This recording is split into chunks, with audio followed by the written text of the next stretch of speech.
باب ما يجوز من العمل في الصلاة. نماز میں کون سا عمل درست ہے، جائز ہے. حدثنا عبد الله بن مسلمة حدثنا مالك عن ابي النضر عن ابي سلمة عن عائشة رضي الله عنها قالت كنت امد رجلي في قبلة النبي صلى الله عليه وسلم وهو يصلي. حضرت عائشہ کہتی ہیں کہ میں اپنا پاؤں بچھائے ہوئے ہوتی تھی آپ صلی اللہ علیہ وسلم کے قبلے کی جانب. وهو يصلي، آپ نماز پڑھ رہے ہوتے تھے. فاذا سجد، جب آپ سجدے میں آتے. غمزني، تو مجھے ہلاتے یا میرے پاؤں کو دباتے. فرفعتها، تو میں اٹھا لیتی اس کو. فاذا قام مددتها، تو جب آپ قیام کرتے تو میں اس کو پھیلا لیتی.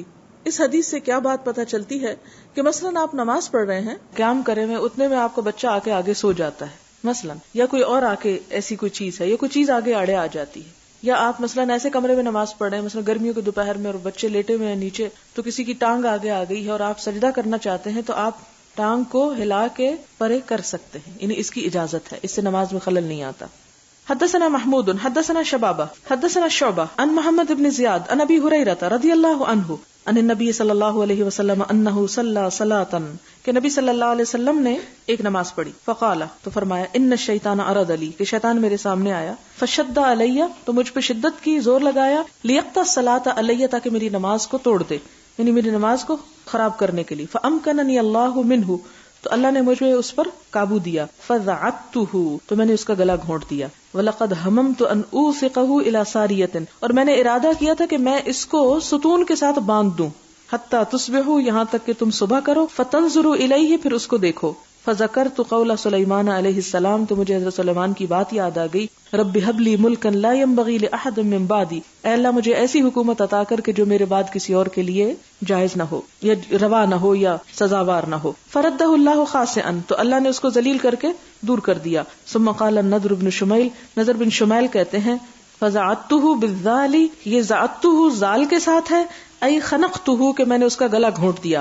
فدعتہ من قول اللہ، اور اگر اس کو ذال کی بجائے دال پڑھے تو یہ اللہ تعالیٰ کا فرمان ہے، یوم یدعون، جس دن وہ دھکے دیے جائیں گے، ای یدفعون، کہ دور کر دیے جائیں گے. والصواب، اور درست کیا ہے، فدعتہ، کہ میں نے اس کو دھکا دیا. الا انہ کذا قال بتشدید العین والتاء، لیکن اس میں عین دعتہ ہونا چاہیے، عین اور تے کی تشدید کے ساتھ معنی دھکا دینا بنتا ہے، صرف تے کی نہیں، یعنی فدعتہ، دو تشدید آ رہی ہیں اس میں.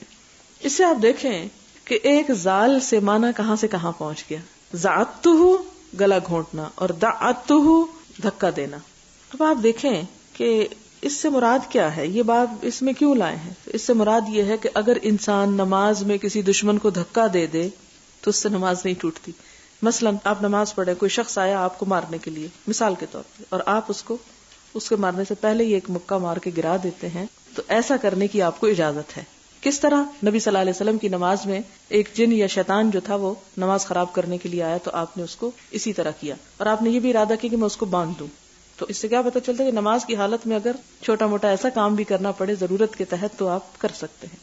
پھر آپ دیکھیں کہ یہاں پر ایک اور چیز سامنے آتی ہے، وہ یہ کہ آپ کے ذہن میں شاید خیال پیدا ہو رہا کہ نبی صلی اللہ علیہ وسلم کے پاس شیطان کیسے آ گیا تھا. اور ہم حضرت عمر کے بارے میں تو پڑھتے ہیں کہ شیطان وہاں سے بھاگ جاتا جہاں حضرت عمر آ جاتے تھے. تو کیا حضور صلی اللہ علیہ وسلم سے بڑھ کر ہے حضرت عمر؟ ایسا تو نہیں ہے. پھر یہ کیا مسئلہ ہے؟ اب دیکھیں کہ بعض اوقات لوگ کسی بادشاہ سے اتنا نہیں ڈرتے جتنا پولیس والوں سے ڈرتے ہیں. اور اس طرح اور بھی بہت سی مثالیں آپ دیکھ سکتے ہیں. جو انتظام کرنے والے ہوتے ہیں، قانون نافذ کرنے والے لوگ ہوتے ہیں، وہ سخت ہوتے ہیں. جیسے آپ کو مثال کے طور پر یہاں بٹھانے والے اور پڑھانے والے اور بہت سے اس قسم کی. اسی طرح یہ ہے کہ حضرت عمر رضی اللہ تعالیٰ عنہ جو تھے ان سے لوگ ڈرتے تھے. اور آپ دیکھیں کہ ہم اس میں بھی دیکھتے ہیں کہ جب وہ حبشی تماشا دکھا رہے تھے تو حضرت عمر نے ڈانٹنا شروع کر دیا، تو حضور صلی اللہ علیہ وسلم نے کیا کہا، نہیں امن سے رہو. یعنی وہ حبشی آپ سے نہیں ڈر رہے تھے، حضرت عمر سے ڈر رہے تھے. تو یہ ایک بڑی نارمل سی بات ہے. اس سے یہ ثابت کرنا کہ حضرت عمر کا مقام شاید حضور صلی اللہ علیہ وسلم سے آگے ہو گیا تھا، یہ دور کی بات ہے، ایسا نہیں ہے. باب اذا انفلتت الدابۃ فی الصلاۃ، باب جب جانور چھوٹ بھاگے نماز میں. مثلا آپ نے اونٹ باندھ کر نماز شروع کی اور وہ بھاگ نکلا تو پھر کیا کیا جائے. وقال قتادہ، اور قتادہ کہتے ہیں، ان اخذ ثوبہ، اگر کوئی اس کا کپڑا لے جائے، یتبع السارق، تو وہ چور کا پیچھا کرے، ویدع الصلاۃ، اور نماز چھوڑ دے. مثلا آپ نماز میں اپنے بیگ کو سترا بنا کر رکھے ہوئے تھے اور کوئی آپ کا بیگ لے بھاگا. اب آپ کو پتا ہونا چاہیے کہ ہم نماز توڑ سکتے ہیں یا نہیں. تو اس سے آپ دیکھیں کہ دین میں کتنی وسعت ہے، اور چھوٹی چھوٹی چیزیں جو ہماری نماز میں خلل ڈال سکتی ہیں ان کے بارے میں ہمیں بتا دیا گیا کہ تم کیا کر سکتے ہو. اگر تو اتنا ہی دور ہے کہ آپ ایک دو قدم سے چھین سکے تو نماز توڑے نہیں، لیکن اگر وہ دور جا چکا ہے تو ایون آپ نماز توڑ بھی سکتے ہیں. عام حالات میں نماز توڑنے کی اجازت نہیں ہے. حدثنا آدم حدثنا شعبہ قال حدثنا الازرق ابن قیس قال كنا بالاهواز. ازرق بن قیس کہتے ہیں کہ ہم اہواز میں تھے، ایک جگہ کا نام ہے. نقاتل الحروریہ، ہم خوارجیوں سے لڑ رہے تھے. حروریہ خوارجی. فبینا انا علی جرف نہر، تو میں ایک نہر کے کنارے بیٹھا تھا. اذا رجل یصلی، اتنے میں ایک شخص نماز پڑھ رہا تھا. واذا لجام دابته بیدہ، تو میں نے دیکھا کہ اس کے گھوڑے کی باگ جو تھی وہ اس کے ہاتھ میں تھی. یعنی نماز کیسے پڑھ رہا تھا؟ گھوڑا پاس تھا اور اس کی باگ ہاتھ میں لے کے نماز پڑھ رہا تھا کہ یہ بھاگے نہ، کہیں کوئی جگہ نہیں ہوگی باندھنے کی، تو اس لیے. فجعلت الدابۃ تنازعه، تو اس جانور نے اس سے کھینچا تانی شروع کر دی. نماز کی حالت میں تنازع شروع کر دیا. جعلت الدابۃ تنازعه وجعل يتبعها، اور وہ اس کے پیچھے پیچھے جا رہا تھا. ظاہر ہے وہ گھوڑے کی طاقت کہاں، ہارس پاور تو آپ کو پتہ ہی ہے، تو وہ جو جانور تھا وہ اس کو کھینچ رہا تھا. وجعل يتبعها، اور وہ اس کے پیچھے پیچھے جا رہا تھا. یعنی نماز بھی اس نے نہیں توڑی اور اس کو کھینچ رہا اور ساتھ ساتھ جا رہا ہے. کالا شعبہ، شعبہ کہتے ہیں ہوا ابو برزۃ الاسلمی، کہ وہ شخص جو تھے صحابی تھے، ابو برزہ الاسلمی تھے. فجعل رجل من الخوارج یقول، تو خوارجیوں میں سے ایک شخص کہنے لگا اللہم افعل بہذا الشیخ، یا اللہ اس بوڑھے کے ساتھ ایسا اور ایسا کر. فلما انصرف الشیخ، تو جب وہ بوڑھا نماز سے فارغ ہوا، کالا اس نے کہا انی سمعت قولکم، میں نے تمہاری بات سن لی تھی جو تم مجھے کہہ رہے تھے. وانی غزوت مع رسول اللہ صلی اللہ علیہ وسلم 6 غزوات او 7 غزوات، کہ میں نے نبی صلی اللہ علیہ وسلم کے ساتھ 6-7 غزوات میں شرکت کی. او 8 یا 8 میں. وشہدت تیسیرہ، اور میں نے آپ کی آسانی کو دیکھا کہ آپ لوگوں پہ کتنی آسانی کرتے تھے. وانی ان کنت ان ارجع مع دابتی، اور یہ کہ میں لوٹاؤں اپنے گھوڑے کو یا اپنے جانور کو، احب الی من ان ادعها، مجھے اس سے زیادہ پیارا تھا کہ میں اس کو چھوڑ دوں. ترجع الی مألفها فیشق علی، کہ جہاں وہ چاہے چلا جائے تو یہ بات میرے لیے بڑی تکلیف دہ تھی. یعنی قصہ مختصر کہ ایک شخص گھوڑے کی باگ ہاتھ میں لیے نماز پڑھ رہا تھا کہ گھوڑے نے اچھلنا کودنا اور کھینچا تانی شروع کر دی. تو اس شخص نے جو کہ صحابی تھے ابو برزہ الاسلمی، نماز نہیں توڑی بلکہ اس کے ساتھ تھوڑا تھوڑا کھنچتے رہے لیکن نماز پڑھتے رہے. اب یہ سب سین دیکھ رہا تھا ایک خارجی شخص. اور خوارج آپ کو پتا ہے کہ ایک فرقہ ہے جو گمراہ فرقوں میں سے ہے، وہ چھوٹی چھوٹی باتوں پہ کفر کے فتوے دیتے تھے. اس نے جب حضرت ابو برزہ کو ایسا کرتے دیکھا تو برا بھلا کہنا شروع کر دیا. تو جب ابو برزہ نے سلام پھیرا تو کہا کہ میں حضور صلی اللہ علیہ وسلم کے ساتھ کئی غزوات میں شریک ہو چکا ہوں، اور میں جانتا ہوں کہ جتنا آپ لوگوں کے لیے آسانی پیدا کرتے تھے، یعنی جو سہولت آپ لوگوں کو دیتے تھے وہ مجھے معلوم ہے. یعنی تم کون ہو مجھے یہ کہنے والے کہ تمہیں تو پتہ ہی نہیں کہ آپ صلی اللہ علیہ وسلم کا طریقہ کیا تھا. میں نے آپ کے ساتھ اتنے سفر کیے، اتنے غزوات کیے، مجھے معلوم ہے کہ دین کی روح اصل میں کیا ہے. اور میں نے یہ اس لیے کیا کہ میرا گھوڑا مجھ سے چلا جاتا تو میرے اوپر بڑا شاک گزرتا. یعنی 2 ہے نا، 2 میں سے ایک چوائس تھی، یا تو یہ کہ گھوڑا چھوڑ دیتے اور گھوڑا گم ہو جاتا، یا یہ کہ اس کو اپنے پاس رکھتے اور نماز بھی پڑھتے.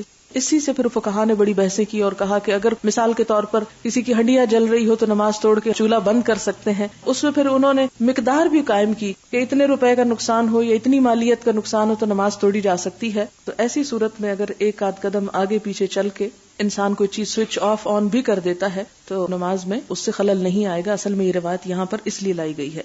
اور کہا جاتا ہے کہ 65 ہجری کا واقعہ ہے. ابو برزہ الاسلمی جو تھے ان کو عبداللہ بن زبیر نے وہاں پر بھیجا تھا لڑنے کے لیے خارجیوں سے.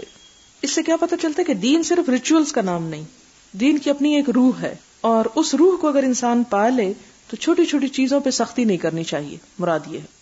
حدثنا محمد بن مقاتل اخبرنا عبداللہ اخبرنا یونس عن الزہری عن عروہ قال قالت عائشہ خسفت الشمس فقام رسول اللہ صلی اللہ علیہ وسلم. سورج گہن ہوا، آپ صلی اللہ علیہ وسلم کھڑے ہوئے. فقرأ سورۃ طویلۃ، یہ قصہ بہت دفعہ پڑھ چکے، صرف ریڈنگ کروں گی.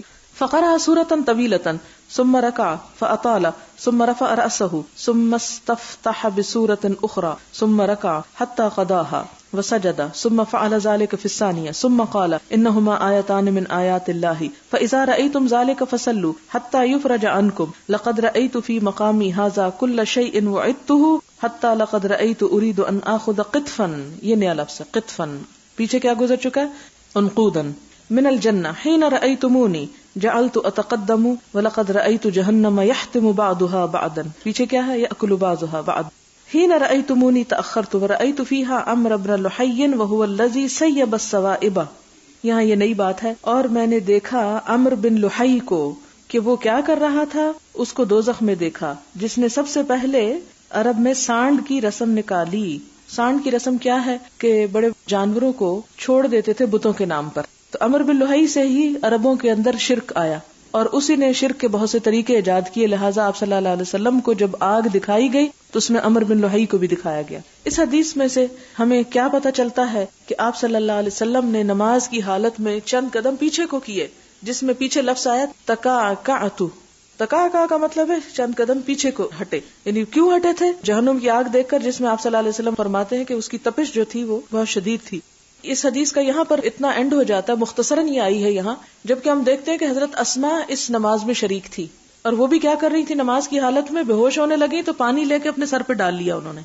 ٹھیک ہے، تو اس سے بھی پتہ چلتا ہے، اگرچہ امام بخاری نے اس کو پورا ذکر نہیں کیا، لیکن اگر وہ بھی کرتے تو وہ حصہ بھی پتہ چلتا ہے کہ اس سے بھی نماز میں اگر کوئی ایسی چھوٹی موٹی چیز، مثلاً اگر انسان گرنے لگا تو پاس پڑی چیز کو پکڑ لیتا ہے یا سہارا لے لیتا ہے تو اس سے نماز نہیں ٹوٹتی. یہ مراد ہے اصل میں. باب ما یجوز من البصاق والنفخ فی الصلاۃ. نماز میں تھوکنا یا پھونکنا جو ہے یہ درست ہے. ویذکر ان عبد اللہ ابن عمرو نفخ النبی صلی اللہ علیہ وسلم فی سجودہ فی کسوف، کہ نبی صلی اللہ علیہ وسلم نے گہن کی نماز میں سجدے میں پھونک ماری. اور یہ کیوں؟ ویسے تو پھونک مارنے کی ضرورت نہیں، ہو سکتا ہے کہ آپ سجدہ کرنے لگے اور نیچے کوئی ایسی چیز ہو جس کو آپ نے ہاتھ سے ہٹانا یا دور کرنا درست نہ سمجھا اور آپ نے ایسے کر کے تھوڑا سا وہاں پر سجدہ کر لیا. تو اس سے کیا پتہ چلتا ہے کہ بلا ضرورت نہیں، اگر بوقت ضرورت کوئی چھوٹا موٹا ایسا عمل کرنا پڑتا ہے تو اس سے نماز باطل نہیں ہوتی. حدثنا سلیمان ابن حرب حدثنا حماد عن ایوب عن نافع عن ابن عمر رضی اللہ عنہما ان النبی صلی اللہ علیہ وسلم رأى نخامة فی قبلۃ المسجد. نبی صلی اللہ علیہ وسلم نے مسجد کے قبلے کی طرف ایک بلغم دیکھا. فتغیظ، تو آپ شدید غضبناک ہوئے، علی اہل المسجد، مسجد والوں پر. وقال ان اللہ قبل احدکم، کہ اللہ تعالیٰ تمہارے قبلے کی طرف ہوتا ہے، یعنی تمہارے سامنے ہوتا ہے. اذا کان فی صلاتی، جب انسان نماز پڑھ رہا ہوتا ہے. فلا یبزقن، تو نہ تھوکے. او قال لا یتنخمن، نہ بلغم پھینکے. ثم نزل فحتها بیدہ، پھر آپ صلی اللہ علیہ وسلم آگے بڑھے اور انہوں نے اپنے ہاتھ سے اس کو صاف کیا. وقال ابن عمر رضی اللہ عنہما اذا بزق احدکم فلیبزق عن یسارہ، جب کوئی تم میں سے تھوکنا چاہے تو بائیں طرف تھوکے. اس سے کیا پتہ چلتا ہے کہ نماز میں اگر تھوک آ رہی ہو یا آپ زکام کی حالت میں ہیں اور ناک صاف کر رہے ہیں تو اس سے بھی نماز نہیں ٹوٹتی. حدثنا محمد حدثنا غندر حدثنا شعبہ قال سمعت قتادہ عن انس رضی اللہ عنہ عن النبی صلی اللہ علیہ وسلم قال اذا كان احدكم في الصلاة، جب تم میں سے کوئی نماز کی حالت میں ہوتا ہے، فانه يناجي ربه، تو وہ اپنے رب سے سرگوشیاں کرتا ہے. فلا يبزقن بين يديه، تو وہ اپنے سامنے کو نہ تھوکے. ولا عن يمينه، اپنی دائیں طرف نہ تھوکے. ولكن عن شماله، لیکن اپنی بائیں جانب. تحت قدمه اليسرى، اپنے بائیں پاؤں کے نیچے کی طرف. باب من صفق جاہلا من الرجال فی صلاته لم تفسد صلاته، فیہ سہل بن سعد رضی اللہ عنہ عن النبی صلی اللہ علیہ وسلم، کہ جو انجانے میں نماز کی حالت میں مردوں میں سے تالی بجا لے، یعنی سبحان اللہ کہنے کی بجائے عورتوں والا کام کر لے، لم تفسد صلاته، اس کی نماز فاسد نہیں ہوگی. اور اس میں حضرت سہل کی حدیث ہے حضور صلی اللہ علیہ وسلم سے جسے روایت کیا گیا. باب اذا قیل للمصلی، جب کسی نمازی سے کہا جائے تقدم، آگے ہو جاؤ، او انتظر، یا کہا جائے ٹھہر جاؤ، فانتظر فلا باس، تو وہ ٹھہر گیا تو کوئی حرج نہیں. جیسے مثال کے طور پہ آپ صف درست کرانے کے لیے آگے پیچھے لوگوں کو منہ سے بول کے کہتے ہیں فلاں دائیں طرف ہو جاؤ، صف میں جگہ خالی ہے، تو اس طرح کہنے سے نمازی کی نماز پہ اثر نہیں پڑتا، اور اگر وہ ہو جاتا ہے تو اس سے اس کی نماز ٹوٹتی نہیں. حدثنا محمد بن کثیر اخبرنا سفیان عن ابی حازم عن سہل بن سعد رضی اللہ عنہ قال كان الناس يصلون مع النبي صلی اللہ علیہ وسلم، کہ لوگ نبی صلی اللہ علیہ وسلم کے ساتھ کیا کرتے تھے، نماز پڑھ رہے تھے. وہم عاقدوا ازرهم من الصغر على رقابهم، اور وہ باندھے ہوئے تھے اپنے ازار یعنی تہبند چھوٹا ہونے کی وجہ سے اپنے گردنوں کے ساتھ، یعنی ایک ہی کپڑا اوپر سے باندھ کے وہ نیچے تک جاتا تھا. فقیل للنساء، تو عورتوں سے کہا گیا، لا ترفعن رؤوسکن، اپنے سر نہ اٹھانا، حتی یستوی الرجال جلوسا، یہاں تک کہ مرد درست ہو کے بیٹھ جائیں. تو اس سے کیا پتہ چلتا ہے کہ امام بخاری نے سمجھا کہ نماز کی حالت میں ہی کہا گیا، لیکن اس میں یہ بھی احتمال ہے کہ نماز کی حالت میں نہ کہا گیا، شروع میں ہی کہہ دیا گیا ہو، لیکن امام بخاری نے دوسرے احتمال کو لے کے یہ باب اس حدیث میں لے آئے. باب لا يرد السلام فی الصلاۃ، نماز میں سلام کا جواب نہ دے. حدثنا عبداللہ بن ابی شیبہ قال حدثنا ابن فضیل عن الاعمش عن ابراہیم عن القمہ عن عبداللہ قال كنت اسلم علی النبی صلی اللہ علیہ وسلم. عبداللہ کہتے ہیں کہ میں حضور صلی اللہ علیہ وسلم کو سلام کیا کرتا تھا. وہو فی الصلاۃ، اور وہ نماز کی حالت میں ہوتے تھے، فیرد علی، تو وہ مجھے جواب دیتے، فلما رجعنا، پھر جب ہم لوٹے کہاں سے؟ حبشہ سے، سلمت علیہ، میں نے پھر سلام کیا، فلم یرد علی، تو آپ نے مجھ کو جواب نہیں دیا، وقال، اور فرمایا، ان فی الصلاۃ شغلا، کہ نماز میں شغل ہوتا ہے، یعنی کام ہوتا ہے، مشغول ہوتا ہے انسان، اللہ تعالیٰ سے بات چیت کر رہا ہوتا ہے، اس لیے اس کو باہر والوں کے ساتھ کانٹیکٹ نہیں رکھنا چاہیے. حدثنا ابو معمر قال حدثنا عبد الوارث حدثنا كثير بن شنزير عن عطاء بن ابي رباح عن جابر بن عبد الله رضي الله عنهما قال بعثني رسول الله صلى الله عليه وسلم في حاجة له فانطلقت ثم رجعت وقد قضيتها فأتيت النبي صلى الله عليه وسلم فسلمت عليه فلم يرد علي فوقع في قلبي ما الله أعلم به. یہاں جابر بن عبداللہ کہتے ہیں کہ مجھے آپ صلی اللہ علیہ وسلم نے ایک کام کو بھیجا، میں گیا، پھر میں لوٹا اور میں کام کر کے آیا، پھر میں حضور صلی اللہ علیہ وسلم کے پاس آیا اور میں نے آپ کو سلام دیا، آپ نے سلام کا جواب نہیں دیا. فوقع فی قلبی، تو میرے دل میں کچھ خیال آیا، ما اللہ اعلم بہ، اللہ ہی اس کو جانتا ہے. فقلت فی نفسی، میں نے اپنے دل میں کہا، اللہ رسول اللہ صلی اللہ علیہ وسلم وجد علی انی ابطأت علیہ، کہ آپ شاید مجھ سے ناراض ہو گئے ہیں اور اس وجہ سے ناراض ہیں کہ میں نے دیر لگائی، یعنی کام دیر سے کر کے آیا. ثم سلمت علیہ، پھر میں نے آپ پر دوبارہ سلام کیا، فلم یرد علیہ، آپ نے پھر مجھے جواب نہیں دیا، کیونکہ سلام کا جواب نہ دینا ناراضگی کی علامت تھی. فوقع فی قلبی اشد من المرۃ الاولی، میرے دل میں پہلی مرتبہ سے بھی زیادہ شدید خیال آیا. ثم سلمت علیہ، پھر میں نے آپ کو سلام کیا. فرد علیہ، تو انہوں نے مجھ کو جواب دیا. فقال انما منعنی ان ارد علیک انی کنت اصلی، تو آپ صلی اللہ علیہ وسلم نے سلام پھیر کے کیا بتایا کہ مجھے جواب دینے سے اس بات نے روکا تھا کہ میں نماز پڑھ رہا تھا. وکان علی راحلتہ، اور آپ صلی اللہ علیہ وسلم اس حال میں اپنی سواری پر تھے، متوجہا الی غیر قبلہ، قبلے کے علاوہ دوسری طرف منہ کیے ہوئے تھے، اس لیے ان کو پتہ نہیں چلا کہ آپ کیا کر رہے ہیں، خاموش ویسے ہی بیٹھے ہیں یا کچھ پڑھ رہے ہیں. یعنی یہ حبشہ کا واقعہ نہیں، یہ دوسرا واقعہ جس میں آپ صلی اللہ علیہ وسلم نے سلام کا جواب نہیں دیا اور اب جابر کو ابھی معلوم نہیں تھا. باب رفع الایدی فی الصلاۃ لامر ینزل بہ، اٹھانا ہاتھوں کا نماز میں کسی ایسے موقع پر کہ کوئی مصیبت نازل ہو جائے یا کوئی حادثہ پیش ہو. یہ حدیث پیچھے گزر چکی ہے، صرف ریڈنگ کروں. حدثنا قتیبہ حدثنا عبد العزیز عن ابی حازم عن سہل بن سعد رضی اللہ عنہ قال بلغ رسول اللہ صلی اللہ علیہ وسلم ان بنی عمرو بن عوف بقباء کان بینہم شیء، حضور کو یہ میسج پہنچا کہ بنی عمرو بن عوف جو قباء میں رہتے ہیں ان کے درمیان کوئی معاملہ پیش آ گیا. فخرج یصلح بینہم فی اناس من اصحابی، آپ اپنے ساتھیوں کے ساتھ ان کی صلح کرانے کے لیے تشریف لے گئے. فحبس رسول اللہ صلی اللہ علیہ وسلم وحانت الصلاۃ فجاء بلال الی ابی بکر رضی اللہ عنہما فقال یا ابا بکر ان رسول اللہ صلی اللہ علیہ وسلم قد حبس وقد حانت الصلاۃ فهل لك ان تؤم الناس، کیا آپ لوگوں کی امامت کرائیں گے؟ قال نعم ان شئت. فاقام بلال الصلاۃ وتقدم ابو بکر رضی اللہ عنہ فکبر الناس وجاء رسول اللہ صلی اللہ علیہ وسلم يمشي في الصفوف يشقها شقا حتى قام من الصف فاخذ الناس في التصفيح. قال سهل التصفيح هو التصفيق.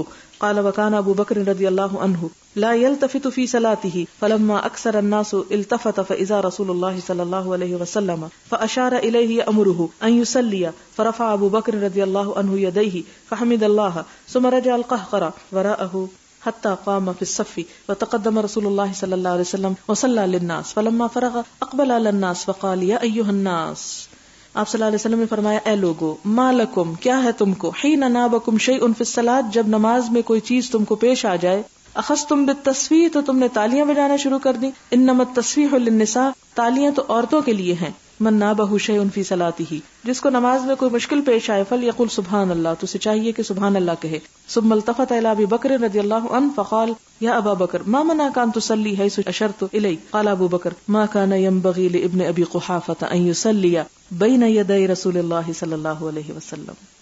اچھا، ایک یہاں پر کوئی ڈائریکٹلی ریلیٹڈ تو نہیں بات، لیکن ویسے ہی چونکہ ذکر آگے اس لیے میں بات کر دوں کہ انما التصفیح للنساء، کہ ہمارے ہاں ایک بہت شدت یہ بھی پائی جاتی ہے کہ جب کسی محفل میں، خصوصاً دینی، غیر دینی میں تو نہیں سوچ آتی، لیکن کوئی دینی محفل میں اگر کوئی خوشی کی بات دیکھے یا کوئی ایسا معاملہ دیکھے تو تالی نہ بجائیں. بڑا لوگ اس پہ شدت برتتے ہیں اور بہت منع کرتے ہیں اور اس کو خلاف شریعت کام سمجھتے ہیں. آپ نے بھی سن رکھا ہوگا اور معلوم ہوگا، اور اس میں بڑی لے دے بھی ہوتی ہے. تو اس حدیث سے کیا پتہ چلتا ہے کہ اگر نماز میں تالی بجا سکتے ہیں تو اس سے کیا پتہ چلتا ہے کہ تالی بذات خود بری بات نہیں ہے. لوگ ہمارے ہاں تالی بجانے ہی کو برا سمجھتے ہیں. اور اس کو برا کیوں سمجھتے ہیں؟ کس وجہ سے سمجھتے ہیں؟ کہ وہ مشرکین جو تھے وہ اپنی عبادت میں کیا کرتے تھے؟ خانہ کعبہ کے ارد گرد تالیاں پیٹتے تھے، تو وہ ان کی عبادت کا طریقہ تھا، لہٰذا یہ ایک غیر اسلامی رسم ہے اور ہم کو تالی نہیں بجانی چاہیے. لیکن یہاں آپ کیا دیکھ رہے ہیں؟ انما التصفیح للنساء، کہ نماز میں بھی تالی بجا سکتے، 1 بجا سکتے، 2 بجا سکتے. اور اس میں آپ دیکھیں کہ اگر تالی بجانا ہی ایک برا کام ہوتا تو صحابہ کرام جو حضرت ابو بکر کو تالیاں بجا بجا کے یاد کرا رہے تھے تو وہ تالی نہ بجاتے کم از کم. تو اس سے کیا پتا چلتا ہے کہ تالی بجانا بذات خود برا کام نہیں ہے. یہ الگ بات ہے کہ آپ بجا کہاں رہے ہیں. اگر آپ عبادت کی جگہ بجا رہے ہیں تو ٹھیک نہیں، لیکن اگر آپ عبادت میں بجا رہے ہیں تو مرد ہیں تو اجازت نہیں، عورتیں ہیں تو بجا لیں، لیکن وہ کسی انجوائمنٹ کی تالی نہیں ہوگی، وہ ایک مقصد کے لیے ہوگی. اور عام طور پر بھی آپ دیکھیں کہ تالی کب بجتی ہے جب کوئی واقعہ پیش آتا ہے، نہ کہ بلا وجہ ہی. اس سے دین کی وسعت آپ کو سمجھ آتی حدیث پڑھ کے. ہم نے اپنے دین کو اپنی عقل پہ اور خود ساختہ اصولوں پہ بہت سخت کر لیا ہے، لیکن جب ہم اس روح کو پہنچتے ہیں تو وہ روح کچھ اور بتاتی ہے ہم کو.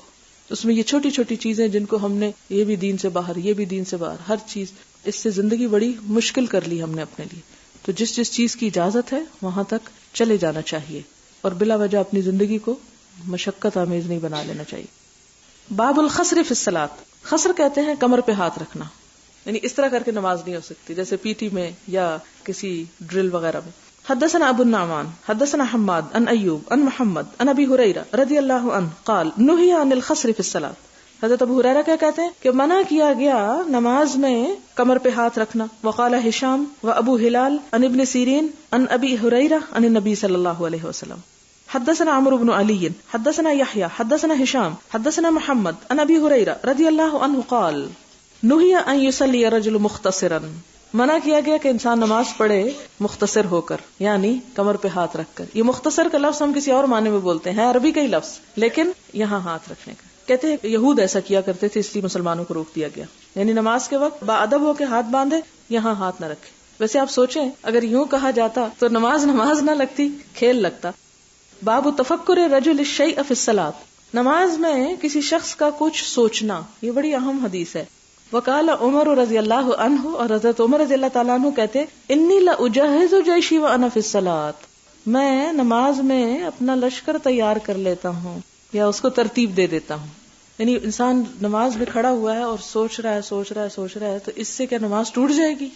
حکم یہ بتانا مقصود ہے. اس سے یہ نہیں مطلب کہ آپ نماز میں دل بھر کے سوچنا شروع کر دیں.